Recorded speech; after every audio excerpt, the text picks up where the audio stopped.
नमस्कार सर्व रसिक प्रेक्षक हो. आपण आलेलो आहोत आचार्य 90 FM युअर ओन रेडिओच्या स्टुडिओमध्ये.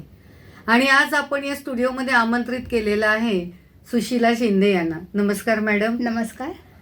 आज दिवाळीचा शेवटचा दिवस म्हणजे भाऊबीज. भाऊ आणि बहिणीच्या प्रेमाचा, नात्याचा हा दिवस. आणि या दिवसाबद्दल सांगण्यासाठी मी आमंत्रित केलेलं आहे की सुशीला शिंदे यांना. खरं पाहिलं तर दिवाळी सण हा आपण सगळ्यांनी आनंदाने साजरा केलाच असेल आणि आज आपण शेवटच्या दिवशी देखील दिवाळीचं तेवढ्याच उत्साहाने स्वागत करत आहोत. तर मी असं सुशीला शिंदे यांना विचारते की खरं आज जी भाऊबीज आहे या भाऊबीज या सणाचं महत्त्व आपण काय सांगाल? सर्वप्रथम सर्वांना नमस्कार. मी सुशीला शिंदे. तुम्हा सर्वांना दिवाळीच्या खूप शुभेच्छा. मी आज भाऊबीजेबद्दल प्राचीनकाली महत्त्व सांगणार आहे तुम्हाला. तर सूर्य आणि त्याची पत्नी छाया यांना 2 मुलं होती. एक मुलगा म्हणजे यम आणि मुलगी म्हणजे यमुना. यमुना मोठी झाली, ती सासरी गेली. यमुनाला वाटत होतं आपला भाऊ आपल्या घरी यावा. भावाचा प्रेमाचा, जिव्हाळ्याचा आधार असतो. यम तिच्या घरी जात नव्हता. यमुनेचा सासरच्या लोकांनाही तो येऊ नये असे वाटायचे, कारण तो मृत्यू देवत होते. यमाला सुद्धा वाटत होते की आपली सावली बहिणीच्या घरावर पडू नये. खूप दिवस झाले यमुनाच्या घरी गेला नाही. यमुना खूप दुःखी होती. ती यमाला भेटायला गेली व वचन घेतले की तू माझ्या घरी ये. यमाने ते वचन पाळले. एक दिवस यमुनेच्या घरी गेला. यमुनाने घर सजवले, दारात रांगोळी काढली, दिवे लावले, गोडाचे पदार्थ बनवले, भावाला जेवायला घातले. यम बहिणीच्या स्वागताने खूप खुश झाला. यमुनाने यमाचे औक्षण केले. यमाने बहिणीला अलंकार व नवीन कपडे दिले व म्हणाला, माग, तुला पाहिजे ते माग. यमुना म्हणाली, आजच्या दिवशी बहीण भावाला ओवाळेल आणि त्याच्या दीर्घ आयुष्यासाठी भावाला मृत्यूची सावली पडू नये म्हणून असं तू सांग. यमाने तथास्तु म्हटले. तो दिवस म्हणजे कार्तिक शुद्ध द्वितीया. तोच दिवस आपण भाऊबीज म्हणून साजरी करतो. या दिवशी बहीण भावाला ओवाळते. पाटाच्या भोवती रांगोळी काढली जाते, पणत्या लावते, त्याला गोडधोड भरवते. भाऊ ओवाळणीच्या ताटात प्रेमाने ओवाळणी घालतो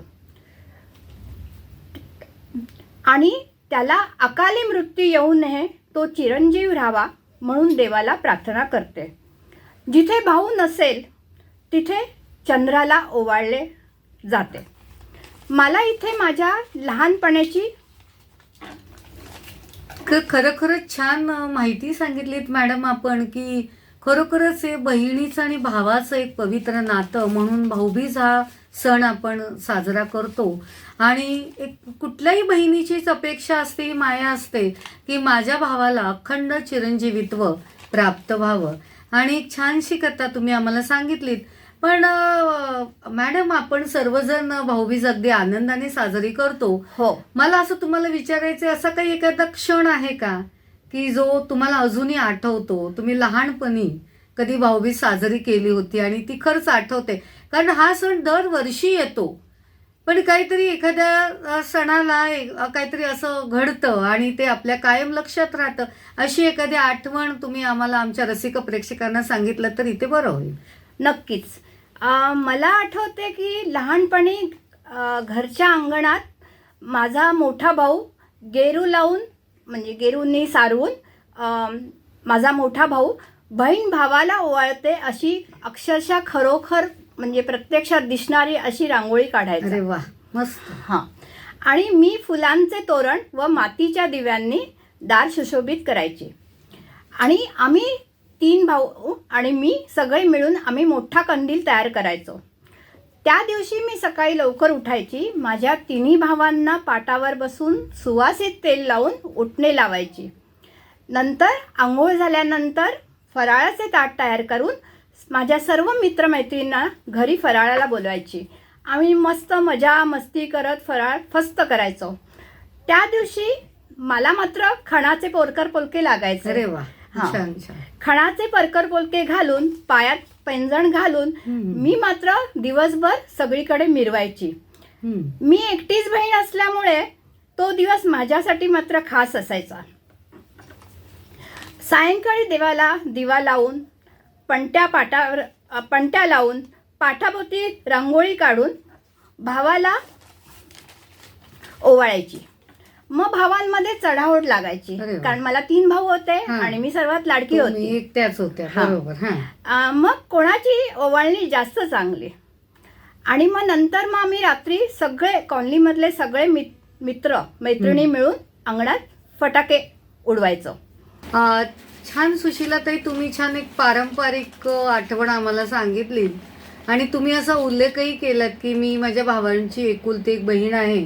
तर आम्हाला तुमच्या भावाचा किस्साही ऐकायला खूप आवडेल. तो आम्हाला जर आमच्या प्रेक्षकांना सांगाल का? हो, सांगते मी. ज्यांना भाऊ नसेल ते चंद्राला ओवाळतात. पण माझ्या बाबतीत थोडंसं जो अगदी जवळचा माझा भाऊ होता की मला तिथे म्हणजे आता मला तुम्हाला सांगावंसं वाटतं की माझ्या लहान भाऊ माझ्यापेक्षा 1.5 वर्षांनी मोठा होता. पण आमचं दोघांचं खूप जास्त पटायचं. म्हणजे लहान लहान गोष्टीत, संकटात, आनंदात आम्ही एकमेकांना साथ दिली आहे अगदी शेवटपर्यंत. बरं. आणि तो फार लवकर गेला, एक 58 वर्षाचा असताना आसपास गेला तो. पण माझ्या मते की भाऊबीज ही किंवा रक्षाबंधन म्हटलं तरी सुद्धा ते एवढं केलं तर प्रेम व्यक्त होतं असं नाही, तर एकमेकांना साथ देणं, भाऊ बहिणीला आणि भावाने बहिणींनी भावाला साथ देणं हे फार महत्त्वाचं आहे. तो आता या जगात नाही आहे. पण अजूनही मी रक्षाबंधन आणि भाऊबीजेला त्यांच्या घरी म्हणजे भावाच्या घरी जाते आणि त्याच्या फोटोला ओवाळते. अरे. आणि त्याच्या म्हणजे जो हार आहे त्याला राखी बांधते. आणि मग नंतर माझी वहिनी आणि मी एकमेकांना भेटवस्तू देतो. आता आमचं बहीण आणि वहिनी असं एक प्रेमाचं नातं निर्माण झालं आहे आणि मी देवाला एकच प्रार्थना करते की हे नातं असंच राहू दे. या भाऊबीजेच्या निमित्ताने मी सर्व भाऊ बहिणींना असंच सांगेन की तुम्ही फक्त नातं निभावण्यासाठी म्हणून निभावू नका, तर तुमचं प्रेम सदैव राहू दे. आणि अशा प्रकारे भाऊबीजेत सर्व बहीण भावांना खूप खूप शुभेच्छा. धन्यवाद. खरंच एक हृदयद्रावक आठवण तुम्ही सांगितली. आणि खरंच ही भाऊ बहिणीची जी नाती असतात ना, ही खरोखर स्वर्गापर्यंत जाऊन पोचलेली आहेत. ते प्रेमाचे बंध कधीही न तुटणारे आहेत. कारण कितीही बहीण लांब गेली किंवा कितीही भाऊ लांब गेला तरी ते प्रेम हे अतूट नातं हे खरोखरच मनापासून जपून ठेवण्यासारखं असतं. हो. आणि ते कायम टिकण्यासारखं असतं. हे झालं माझ्या लहानपणीचं. पण माझ्या सासरी सुद्धा अशीच दिवाळी साजरी केली म्हणजे जाते. ती पारंपरिकता अजूनही जपली जाते. हो. तुमच्या सासरी सुद्धा. ओके. हो म्हणजे ते गेरू लावणं वगैरे ते हो, सगळं. हा. म्हणजे रांगोळी काढणं वगैरे. तर त्याबद्दल मी असं तुम्हाला सांगते की माझ्या सासरी सुद्धा अशी दिवाळी साजरी केली जाते. माझ्या मुलाला, मुलीला, नंतर पुतणे पुतणी यांना आमच्या लहानपणीची जी मजा आहे ती साजरी करता येते. आणि ते सर्वजण मातीचा किल्ला बनवायचे, भगवा झेंडा त्याच्यावरती लावायचा. वा. हो. आणि आम्ही जसं लहानपणी कंदील बनवायचो तसं आम्ही त्यांना प्रेरणा द्यायचो आणि ते पण तशीच कंदील बनवायचे. हां. आता माझ्या दिरांची नातवंड आहेत, ती आपल्या म्हणजे माझी मुलं, नंतर माझे पुतणे यांना काका आत्या यासारखीच दिवाळी साजरी करतात. आणि आम्ही अशीच ही परंपरा पुढे, आमचं म्हणजे कुटुंब तरीच अशीच ही दिवाळीची परंपरा आमच्या पुढच्या पिढीपर्यंत सुद्धा अशीच चालू ठेवणार आहोत.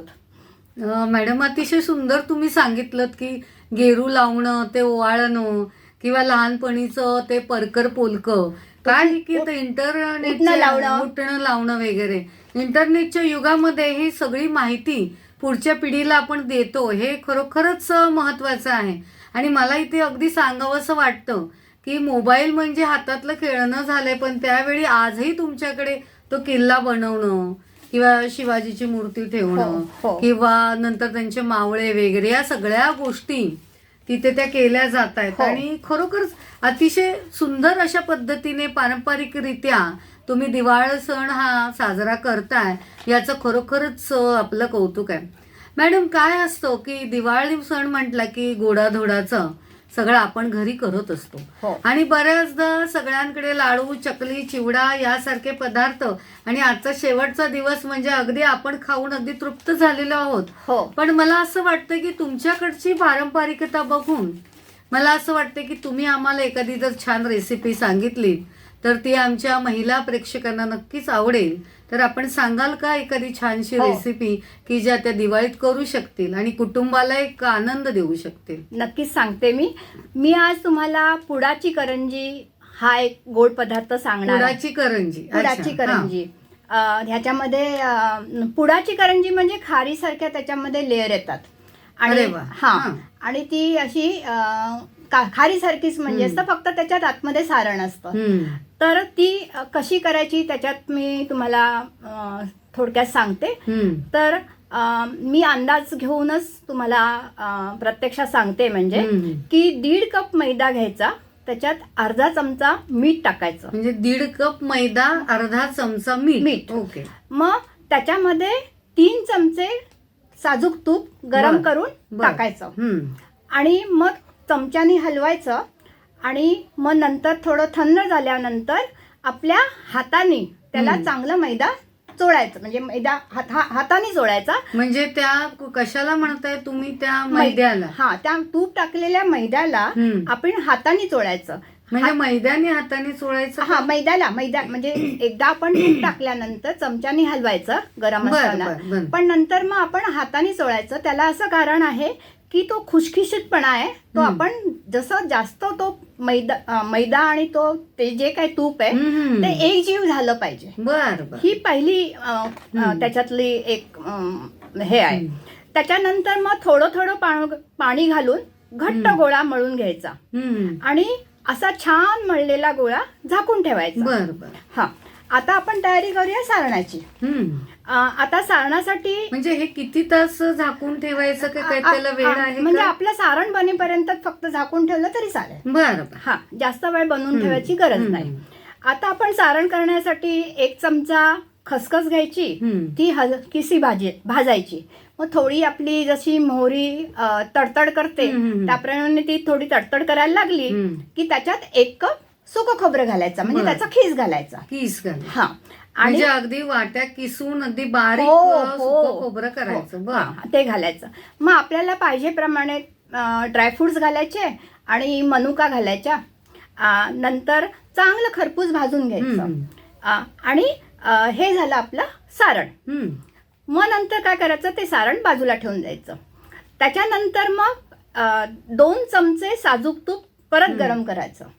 मग त्याच्यात आपण पाव कप गव्हाचे पीठ घालायचं आणि ते भाजून घ्यायचं. बर. आणि त्याच्यामध्ये वेलची पूड घालायची आणि मग ते सगळं म्हणजे वेलचीचा तो सुगंध आपोआप तो पसरेल. हा, आणि हे पाव कप गव्हाचे पीठ जे आपण घालतो तर त्याच्यामध्ये जो लेअर येण्याचा जो भाग आहे त्याच्यासाठी ते एक मदत होते म्हणजे त्याला. आणि मग खोबऱ्याच्या मिक्समध्ये ते सगळं टाकायचं आणि मग फक्त अर्धा कप मिठी साखर घालायची, जास्त नाही घालायची. म्हणजे ती त्यांच्या अर्धा कपच घालणं योग्य आहे? हा, म्हणजे अगदी ज्यांना कमी साखर लागत असेल त्यांना कमी घातलं का अर्धा कपच घालावी असं? ऍक्च्युली ही जास्त गोड होत नाही, म्हणजे अर्धा कपच्या प्रपोर्शन मध्ये घातल्यानंतर जास्त गोड. आणि ज्यांना जर आणखीन कमी घालायचे असेल तर थोडंफार कमी करू शकतात. हा, आणि मग हे सारण झालं आपलं तयार. आता पुढची अजून एक स्टेप आहे की